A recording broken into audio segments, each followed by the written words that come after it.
पगले बना के गई कमे रे उमरिया में। माई पगले बना के गई कमे रे उमरिया में।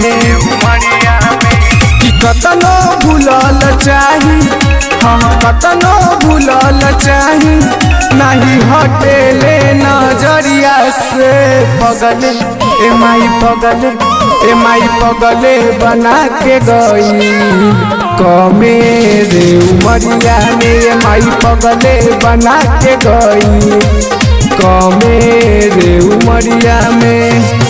माई पगले बना के गई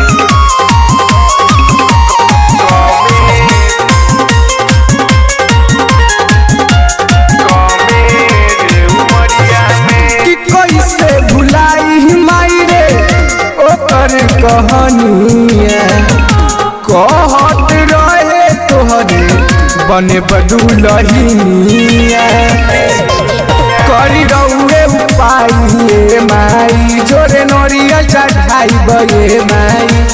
हर साल आइब दुआरिया हर साल आइब दुआरिया रौड़ बनी के पूजरिया हम पगले ए माई पगले बना के गई कमे रे उमरिया में। माई पगले बना के गई कमे रे उमरिया में।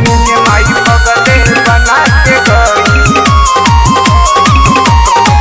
साई आरती रिकॉर्डिंग स्टूडियो लालगंज वैशाली।